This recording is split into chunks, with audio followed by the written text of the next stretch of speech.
20장 1절에서 10절까지의 말씀을 한 절씩 교독하겠습니다. 안식 후 첫날 일찍이 아직 어두울 때에 막달라 마리아가 무덤에 와서 돌이 무덤에서 옮겨진 것을 보고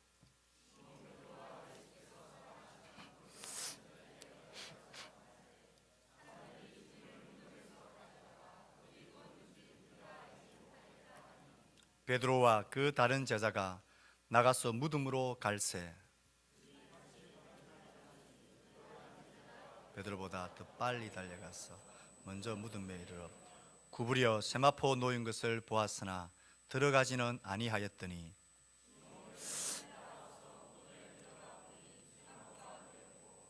또 머리를 쌌던 수건은 세마포와 함께 놓이지 않고 딴 곳에 쌌던 대로 놓여 있더라.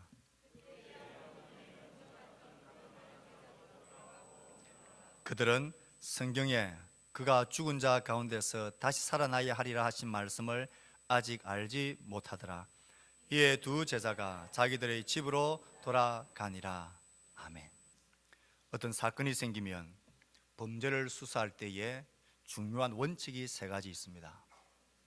신속하게 착수한다. 신속 착수의 원칙. 기관들이 협력해서 착수를 한다. 공공협력의 원칙. 마지막 한 가지가 가장 중요한 현장 보존의 원칙.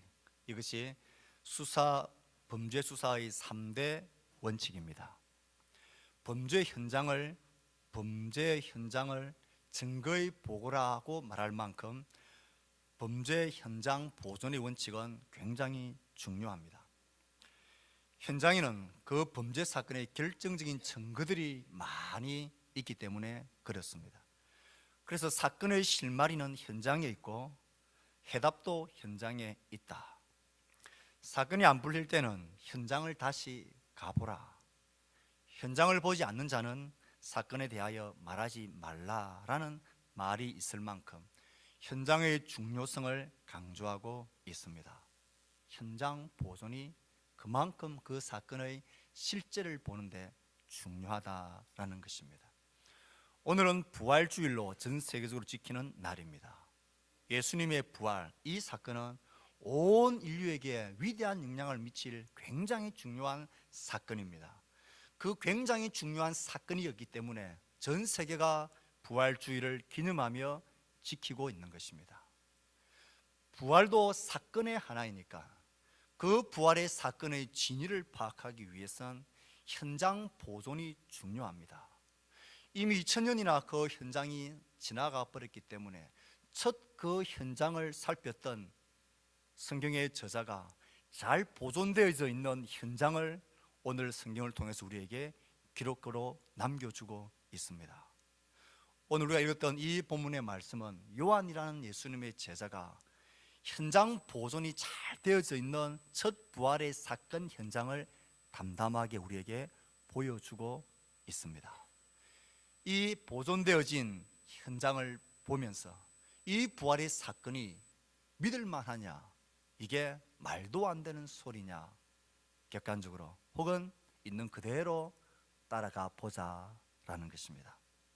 사건이 발생했습니다. 보통의 사건이 아니라 굉장한 사건이 발생했습니다. 새벽에 무덤에 장사되어진 예수님을 찾아가 향료를 바르려고 했던 여인들이 깜짝 놀라는 마음으로 헐레벌떡 허겁지겁 놀란 가슴을 진정하지 못하여서 숨차게 달려와서 제 아들이 있는 집의 문을 두드리면서 큰일 났다, 큰일 났다. 우리가 지금 예수님 무덤에서 갔다 오는 길인데 무덤 돌을 누가 굴려버렸고 들어가 보니까 예수님의 시체가 사라져버렸다. 누군가가 예수님의 시신을 가져가 버렸다. 어떻게 하면 좋으냐. 그렇잖아도 예수님이 십자가에서 처형당한 그 슬픔과 고통 때문에, 두려움 때문에 제자들이 무서워 한 집에 꽁꽁 숨어 있는데 누군가가 예수님의 시신을 가져가 버렸다고 하니 정말 놀랄 사건이, 기가 막힌 사건이 일어나 버린 것입니다. 다른 복음서를 참고해서 보면 사건의 전말은 대강 이렇습니다. 예수님이 십자가에 못 박혀 죽은 후 그 시체를 십자가에서 내려서 아리마대 사람 요셉과 니고데모라는 두 사람을 통하여서 예수님의 시신이 수습되고 장사 지내지게 됩니다. 한 번도 써보지 못한 새 무덤에 예수님을 장사하고 큰 돌을 봉인해서 경비병이 보초를 섭니다. 3일째 되는 새벽에 예수님을 사랑했던, 가까이서 따랐던 여인 세 사람이 향로를 가지고 예수님의 몸에 발려드리려고 무덤으로 가고 있습니다. 가면서도 걱정이 태산입니다. 간들, 우리 힘으로 그 큰 무덤을 막고 있는 돌을 어떻게 우리가 그걸 치우지? 누가 우리를 위하여 그 돌을 굴려줄까? 그 경비병들이 우리를 위하여 그 돌문을 굴려줄까? 모르겠다. 일단 가기는 가보자. 그런 마음으로 갔는데 가서 보니 난리가 나 있는 것입니다. 그 큰 돌은 이미 굴러가 버렸고 무덤 안에 들어가 보니까 예수님의 시신이 사라져 버렸고 그곳에 빛난 천사들이 있으면서 너희들이 왜 살아나신 자를 죽은 자 가운데서 찾느냐? 그가 말씀하신 대로 살아났다라는 이 놀라운 말을 하는데 그 말은 귀에 들어오지도 않은 채 일단 내 눈에 보이는 예수님의 시신이 사라져 버리고 없어져 버린 것입니다.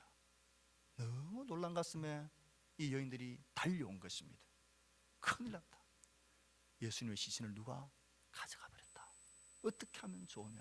어떻게 하면 좋으냐?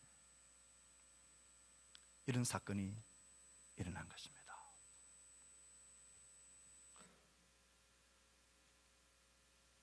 예수님이 다시 살아났다. 이 사건 앞에 여인들이 보인 반응이나 그 여인들의 말을 듣고 한번 가보자. 무슨 말도 안 되는 소리를 하냐? 시신을 누가 가져가? 일단 가기는 가보자. 그리고 달려갔던 베드로와 다른 한 제자, 그들이 보존되어 있는 그 사건 현장을 본 첫 반응은 와, 믿을 수 없다. 어떻게 이런 일이, 누가 시신을 가져간 거야? 예수님이 부활했다는 사실을 그들은 아직 알지도 못했고 믿을 수가 없었습니다. 여인도 그랬고 제자들도 마찬가지였습니다. 사실 예수님이 생전에 자신이 죽으면 부활할 것을 수차례 말씀하셨지만 어떻게 그런 일이 있을 수 있냐? 단지 그들이 알고 믿었던 것은 누군가가 시신을 옮겨갔다라는 것입니다. 없어진 것은 확실하다. 이게 도대체 어떻게 되냐? 첫 부활의 첫 사건 현장의 목격자들도 도무지 믿을 수 없는 일이었습니다. 그래서 그들 알지 못했고 믿으려 하지 않았습니다. 지금도 예수님의 부활을 대하는 사람들의 반응, 아니 지금 이 자리에 있는 우리들의 모습도 이와 비슷합니다. 내가 부활절이라고 오라고 했어. 할아버지 할머니 손잡고 온 손자 손녀들도 보이고 또 이렇게 자녀들도 보이고 이웃들도 몇 사람 보입니다. 부활주일에서 오긴 왔는데 어떻게 죽은 사람이 다시 살아날 수가 있냐? 말이 되는 소리를 좀 해라. 내가 네 얼굴 봤어. 와, 앉아있긴 하지만 저 키 큰 목사가 침을 튀기면서 이야기는 하긴 하지만 대놓고 아니다라는 못하겠고 고개는 끄덕여 줘야 되겠는데 그래도 사람이 어떻게 죽었다가 살아날 수 있느냐? 이런 반응을 보이는 것은 무리가 아닙니다. 첫 부활의 목격자들, 그 현장에 있었던 여인들이나 제자들도 똑같은 반응을 보였습니다. 죽었던 사람이 살아났다. 아멘, 믿는다. 이게 이상한 거죠. 혹 그런 믿음이 아직 내게 없어도 불안해하지 마십시오. 부담을 가실 필요도 없습니다. 그런 척할 필요도 없습니다. 단 한 가지만 하시면 됩니다. 보존되어진 첫 부활의 사건 현장이 우리에게 보여주고 있는 증거가 무엇이냐? 그 증거가 우리에게 말하는 부활의 실제 사건의 모습이 뭐냐 하는 것을 상식과 이성과 있는 그대로 객관적으로 한번 보려고 하는 마음만 가지시면 됩니다.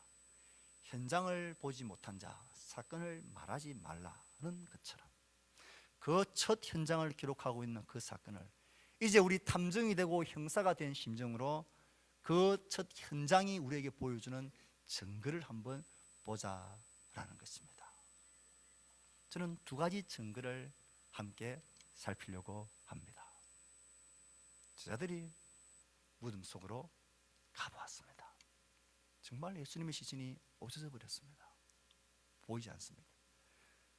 잘 보존되어져 있던 그 사건 현장을 기록하고 있는 요한은 이렇게 담담히 적어놨습니다.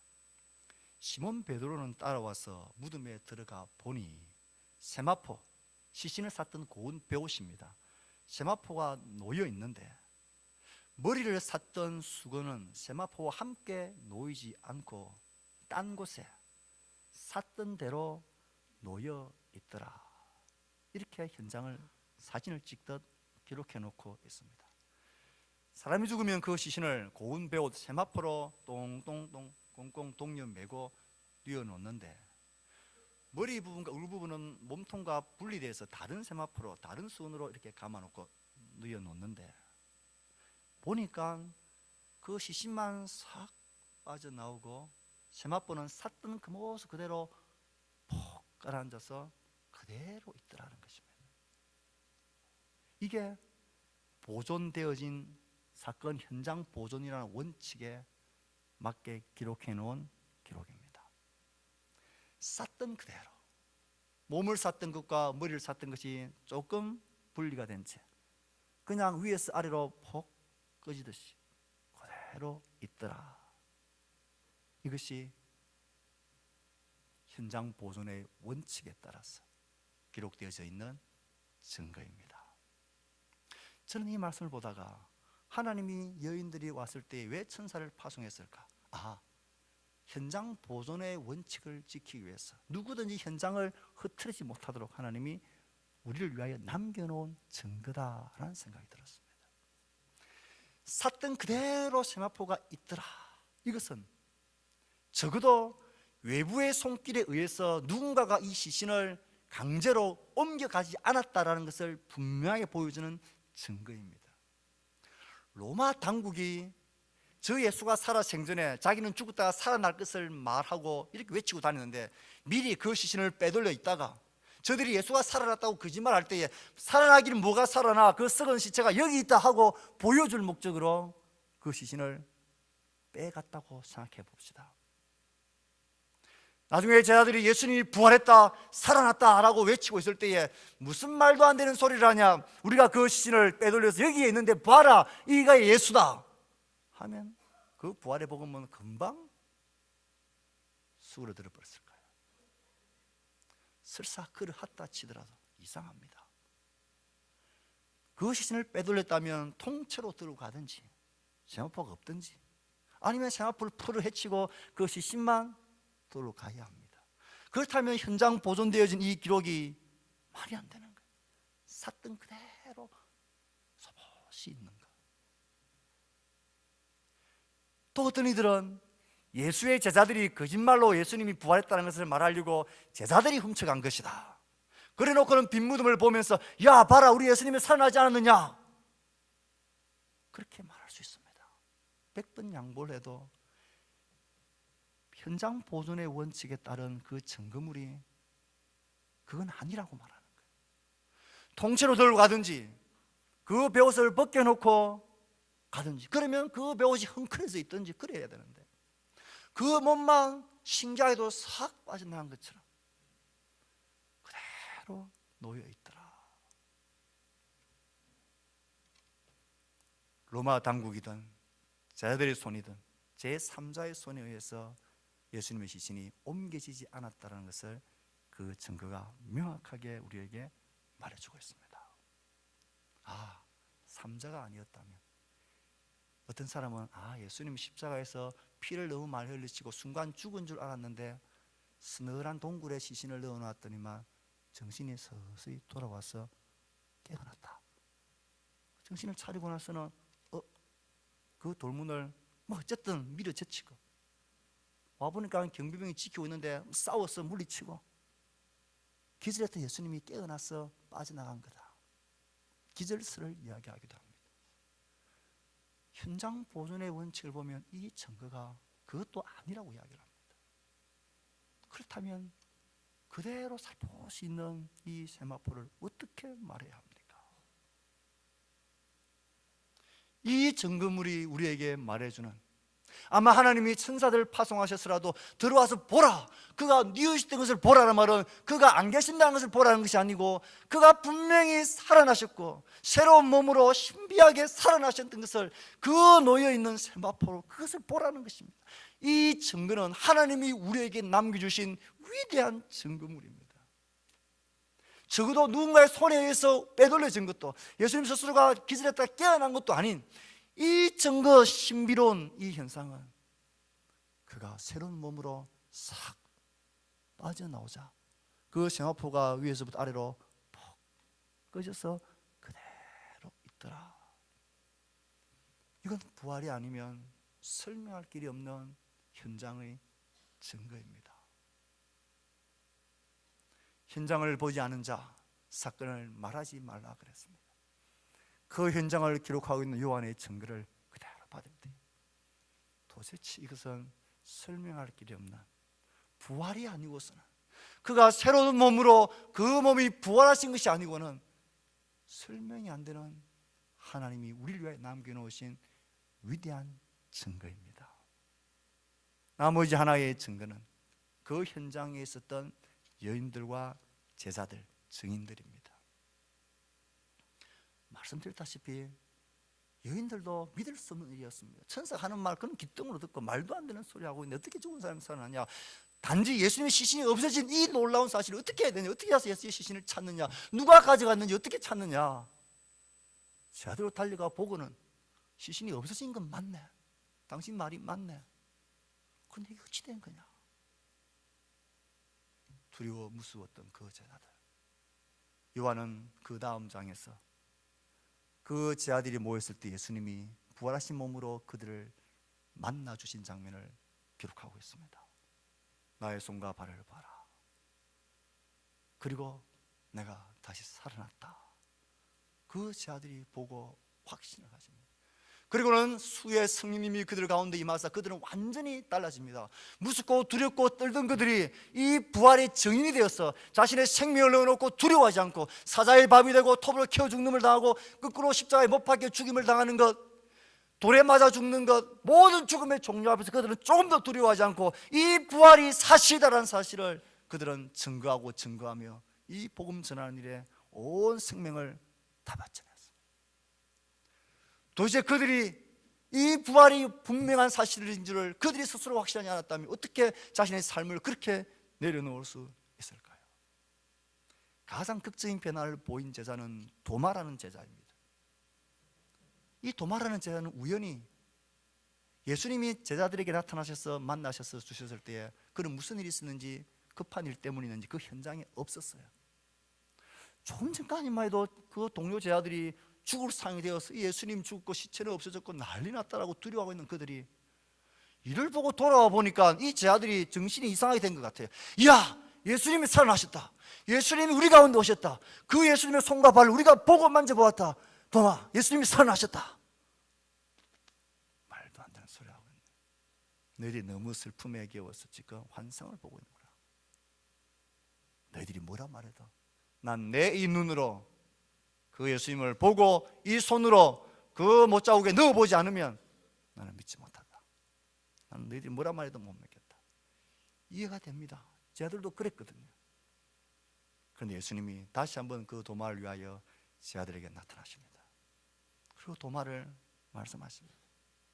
보라, 너의 손, 보고 믿는 자가 되어라.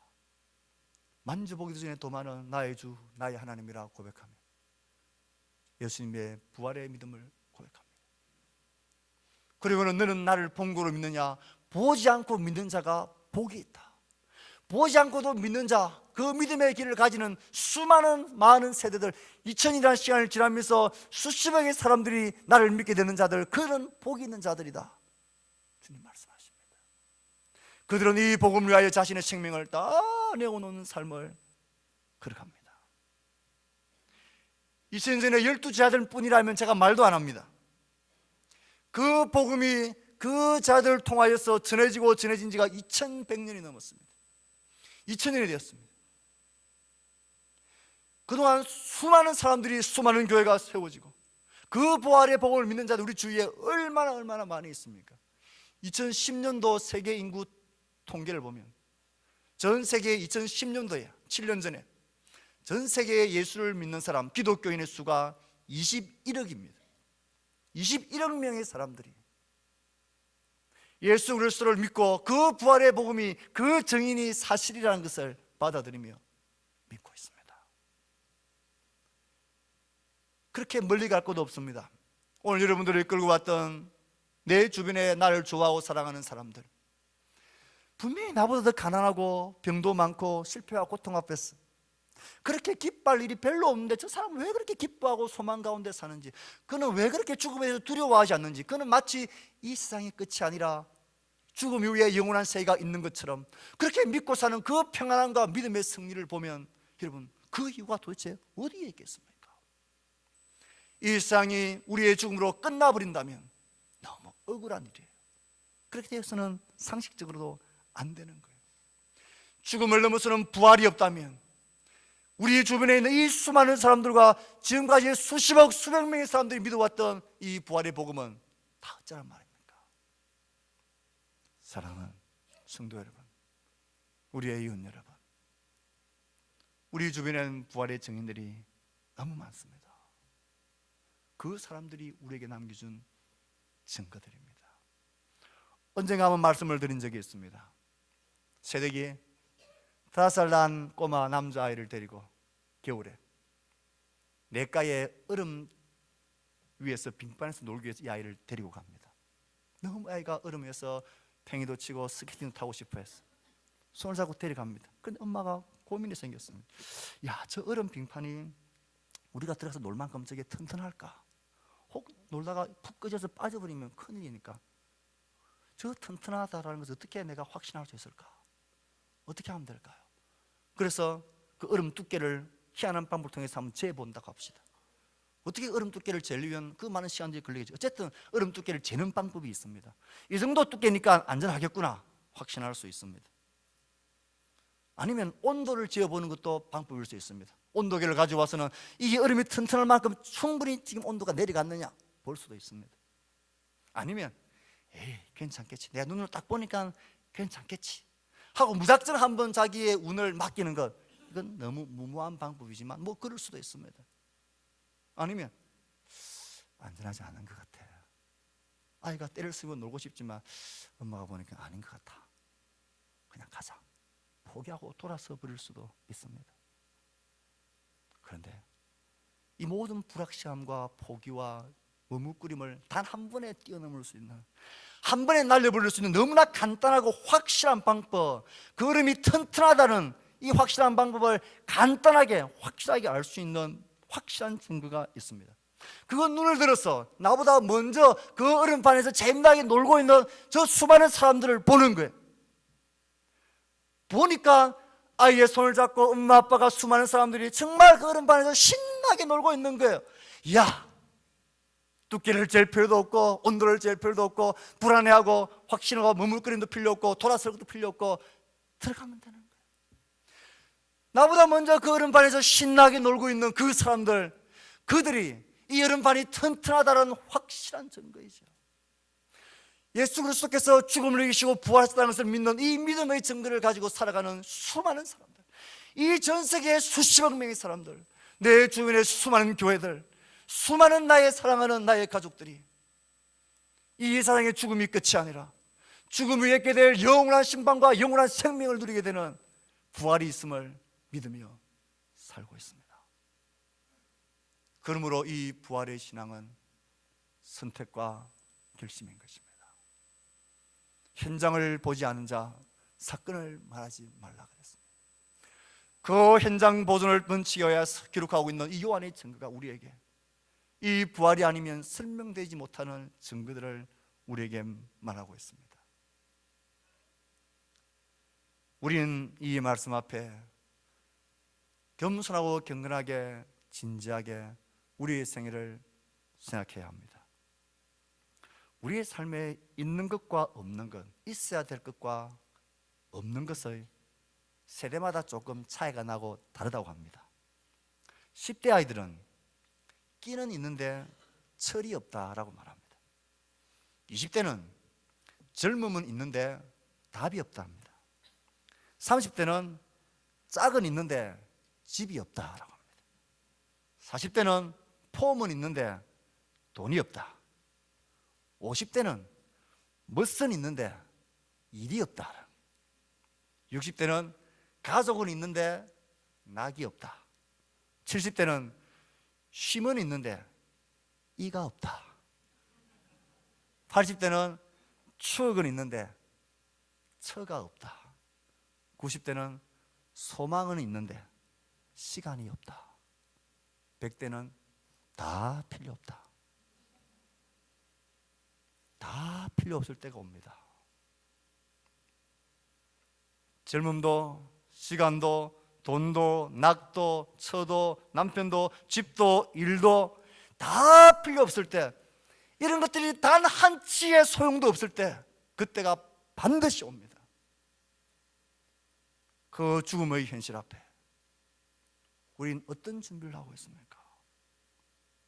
우리의 인생이 이렇게 아무것도 필요 없고 아무것도 소용없는 그 순간, 우리의 죽음을 넘어서고 죽음을 대비하고 죽음을 이길 수 있는 유일한 우리의 필요와 해답은 사망, 죽음, 권세를 이기신 부활의 주, 부활의 생명, 이것밖에는 아무것도 없습니다. 한 번 죽는 것은 정해진 것입니다. 이 죽음 앞에 무력하지 않은 사람, 아무것도 할 수 없는 것이 우리의 인생입니다. 절대 피할 수 없는 것이라면 우린 절대적으로 이 생명이 필요한 자들입니다. 질병과 사건, 사고와 이런 일들이 왜 그렇게 우린 두렵고 무서워합니까? 죽음과 연결되어져 있기 때문입니다. 죽음이 두려운 것은 나에겐 대답이 없기 때문입니다. 그냥 없어지고 사라지고 무로 돌아가는 것이라면 왜 나의 본능상 이 죽음을 그렇게 꺼려하는 걸까요? 왜 본능상 죽음 앞에 그렇게 절망하는 걸까요? 그냥 나무가 썩어서 없어지듯이 그렇게 우리 인생이 그냥 사라져 버리는 것이라면 초연해야죠. 이게 자연이란다. 그런데 말은 그렇게 하지만 죽음의 인생 앞에 서면 어느 한 사람도, 태어난 사람은 단 한 사람도 없습니다. 나의 지식보다도 나의 이 본능이, 나의 영적인 본능이 이 죽음의 현실 앞에 두려움을 느끼기 때문입니다. 그러므로 우린 대답이 필요합니다. 다 필요 없습니다. 죽음 앞에 필요한 것은 오직 죽음을 이기는 생명밖에 없습니다. 어둠을 이길 수 있는 것은 빛인 것처럼 죽음을 이겨낼 수 있는 것은 생명밖에 없습니다.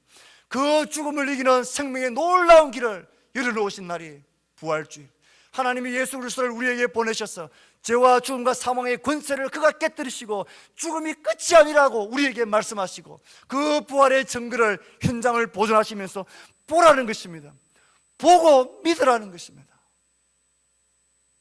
성도 여러분, 함께 초대받아 온 가족 여러분, 하나님은 우리 모든 사람이 구원을 받으며 진리를 아는 데 이르기를 원하십니다. 죄와 죽음과 영원한 행불에서 죄사함과 생명과 영원한 기쁨을 하나님은 여러분들 모두가 누리기를 원하시고, 그 마음 그대로 우리의 가족들이, 사랑하는 여러분들이 이 죽음이 끝이 아니게 되기를 진심으로 바라고 원하고 있는 것입니다. 이 부활주일 아침, 요한이 우리에게 보존하여 기록하고 있는 현장 보존의 원칙에 따라 첫 부활의 사건 현장을 우리가 보았습니다. 객관적으로 그리고 이성적으로 이 부활이 아니면 설명될 수 없는 이 현장의 증거들을 가만히 생각해 보십시오. 그래도 사람이 어떻게 죽었다가 살아나, 이렇게 그냥 덮으려 하지 마십시오. 이 부활주일 아침, 절대로 이 길을 피할 수 없는 우리라면 절대로 필요한 이 생명을 하나님이 예수 그리스도를 죽음에서 살리심을 우리에게 열어놓으셨습니다. 여러분 모두가 주님으로 해놓으신 이 놀라운 진리 앞에 우리의 마음을 열고 겸손히 그 말씀 앞에 반응할 수 있기를 진심으로 축복합니다. 아무것도 필요 없는 그 순간 오직 유일한 생명의 주가 우리에겐 필요합니다. 이 주님이 여러분의 좋은 구주가 되시기를 기다리시고 여러분들의 마음에 생명의 주인으로 오시기를 원하십니다.